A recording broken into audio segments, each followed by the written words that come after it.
first installment of our Bengal interview series. This week we are talking to Elizabeth Privitera, and our subject is study abroad. We call her Biss. She played defense here at Buffalo State, graduated 2016 with a degree in sociology and Asian studies as a minor. Biss, can you talk a little bit about your minor, your major, and all that, and how it led to your career? I came to Buffalo State with the process of walk-on, and I knew I wanted to major in sociology going into it. I kind of wanted to go into social reform in the area. But then as I just grew as a person, I knew I wanted to do something more international.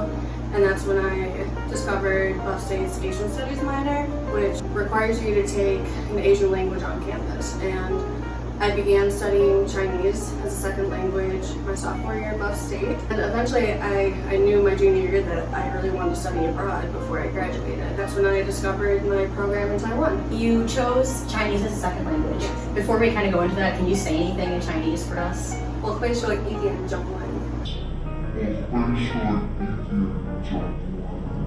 What is that? I can speak a little Chinese. Well, that's a little more than I can speak. But you decided to go into that as a minor, and you started thinking about the study abroad program.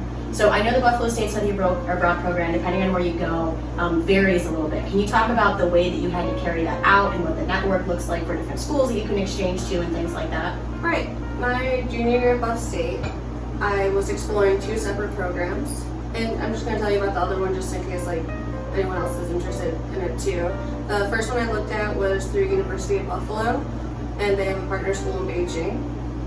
And I was accepted into that one, and it would have taken place over the summer of that year.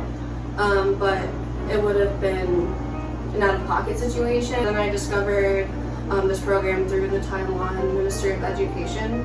They were funding a Hua-Yu Enrichment Scholarship, which it's a scholarship they offer for intensive Chinese study courses in Taiwan. And you could choose any language center in Taiwan just based off of your preference. I didn't think I was going to get the scholarship. So when I was choosing schools, they were just listed on there, and I saw one that name I liked, and I chose it, and I was like, okay, we'll see how this works. And then I got the scholarship, and I was accepted into the school. So I went through the process of enrolling for courses there. I talked to my department head about how I would go about getting those courses transferred over to Buffalo State, and it turned out that I would have to fully withdraw. And I was technically going to a Chinese language study center and not the university itself, so that was even more separate branch. That's pretty, that's pretty niche. Yeah. That's like a very specific niche. So how did the registrar's office at Buffalo State work with you? I'm sure that was like a long, litigious process, a lot of paperwork and a lot of phone calls and that kind of stuff. Yes, so I actually didn't realize what a process it was going to be until after I came back from Taiwan. And it turned out that I had to create a petition waiver through the Registrar. Were you advised to get that petition waiver set up through your advisor at Buffalo State? Who said this is what you have to do? My department head, Dr. Krieg. At Buffalo State? At Buffalo State, he Okay. advised me to do that. They were really easy to talk to. I just set up an appointment with them, and I kind of had to discuss my studies there to kind of prove that these were in-depth courses that relate to what I was studying at Buffalo State, my degree and my minor. My only advice for somebody who would go about doing this is to take care of this before you complete the studies. Just kind of talking about how the registrar's office was able to work with you in that. I know that's really scary, so it probably would be nice to be at least these people are at bat for me. They're trying to get you all the information you need. Were they pretty good about following up? They were really good. Actually, I think her name was Karen O'Quinn. Yeah, another shout out. Karen O'Quinn. Sure. But she would CC me to different department heads, and she would keep me involved in every email that she sent out regarding my transcript and my petition waiver. She helped me get 12 credits from my study abroad program. Cool. So what semester did you end up going abroad then? Fall 2015. So that's during fall, which is our non-traditional season, and our regular season would begin in spring. So generally, for our program, we recommend that if you want to do a study abroad, you do it in fall, summer, or winter, just because we do have so much of a demand in our spring season. But we fully encourage you to, have that experience. Did you feel like you were still connected to the team when you got back? I absolutely did. I remember I came back right before we had our lax prom too. So right away, we were all reconnected, and all throughout my studies there, I would FaceTime with my teammates and you. I remember we would Skype and FaceTime. Yeah, I still have a note from you, actually Really? pinned to my corkboard at the office. Yeah. That's so sweet. I still felt really connected. I took my stick there with me, but lacrosse isn't a big sport there. So in order to keep up with my activity and my endurance level, I did play a lot of basketball, ultimate frisbee with the locals and a lot of my fellow classmates there. Do you feel like the experience abroad was enough to say, like, I'm willing to miss my senior year of fall ball? You know, in our program, we're like, that's a necessary experience for you, especially being someone that wants to study things that are worldly and have experiences that are global. So, like, that, you know, to me is a great experience. And yeah, it's sad, you know, to miss your fall season, but it's not as if you weren't making it work, you know, when you were in Taiwan. And it's not as if I wasn't going to play when I came back. I was a team player from the start. This was just something that I felt like I had to do. I learned a lot from it. I learned not only a lot about Taiwanese culture, but I learned about cultures all around the world because I was in an international program. So I was with people from Africa, other parts of Asia, Europe, South America. So I got to learn a lot about the whole world and different cultures. That's so important to have, like, you know, a global experience in college. I'm using myself as an example, coming from a small town in rural, outside of Rochester, where everybody sort of looks the same, acts the same, comes from the same background, and then, you know, going to experience and immersing yourself in a place like Buffalo State, which is, you know, relatively diverse. Yes, it is more diverse than... Yeah, and, you know, being located in like the second largest city in New York State and having access to all these different kinds of people that you might not have met, and then take it a step further and go and say, okay, I'm going to get to this niche experience, possibly in Beijing and Taiwan, all this kind of stuff, is really cool. It definitely shows, like, your adventurous spirit. I remember, because I was studying Chinese for 2 years at least before I went to Taiwan, so I was like, you know, I'm gonna have a leg up in this program. It's just different when you're actually speaking it. Yeah. Like my writing, my reading, my listening, they were all so much higher than my speaking level because I wasn't around Chinese-speaking individuals a lot here, obviously. Yeah. So studying abroad, if you want to learn a language, like a new language other than English, is absolutely necessary. Can you talk about how, you know, your study abroad program and your teaching experience in Taiwan helped you get into the career path that you're in today?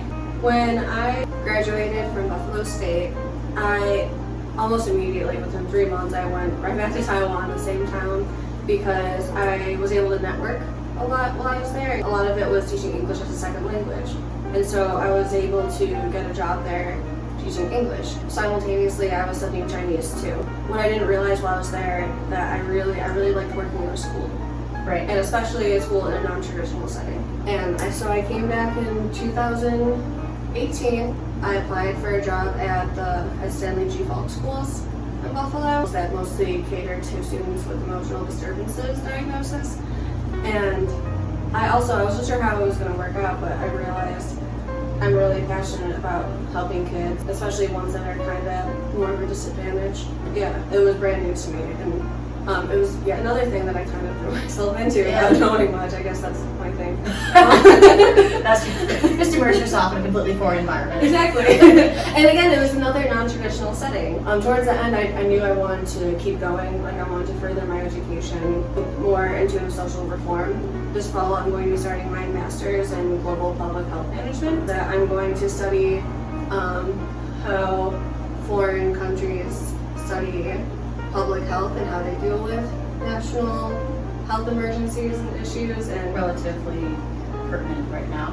me studying Chinese and some parts of Asia being hotspots, infectious disease outbreaks, because of their proximity alone. Yeah, I mean, it's very dense, right? Despite their density, they're able to combat these viruses within weeks. Like, I would love to take their defense methods and carry them over to the U.S. With my background in Chinese, obviously, I feel like I could be a team player in something like that. Yeah, absolutely.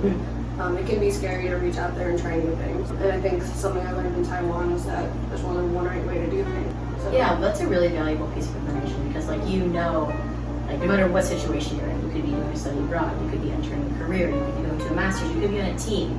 And that's a really helpful lesson to learn. That's one of those lessons I feel like you only learn with experience in life. Exactly. Right. Do you think that having that experience abroad, like, solidified that principle for you? 1,000%. Cool. Yeah, that's awesome. And you know, the reason I bring that up too is because so many kids ask the question, like, can I study abroad? Can I live across and study abroad? Can I, what colleges offer this? Like, how big is the network? Buffalo State has a lot of opportunity for that, but, the reason it really matters to you guys, possibly thinking about entering that situation is it's enriching, and, you earn experience throughout your life, and that experience helps you shape the main principles of how you live your life. But a lot of times I still think I'm learning from my experience over there, looking back. What advice would you offer some of the kids coming in that want to be part of a study abroad program as a lacrosse player? Do your research, because I think no matter what program you go into, I think you'll definitely get something out of it. You want to make sure it's something that could benefit you in your degree, because remember, you are still a student and you're doing this to further your education. I think it's really important that you go in thinking and knowing that you're going to get something out of it. Put in all effort and everything that your program is offering for you. The more you put in, the more you get out of it. I just think you learn more about the culture, you get more out of it, more to bring back, more to share with your teammates, your classmates. Yeah, that's awesome. I was actually going to follow up before you said that too. Like, did you bring any of the stuff home to your teammates and your friends? Yeah, definitely. And in fact, one of my teammates at Buff State ended up going back to Taiwan with me after we graduated. And she's actually, I think, next week in our interview series, so you'll get to meet her in Russo. Yeah, oh, that's right. Which again adds to everybody's experience. And, and I'm really happy we have that experience together. See things carry forward with you. Yeah. Thank you guys so much for joining us on our first ever Bengal interview series. Thank you to Biss. Thank you for having me. Yeah. All right.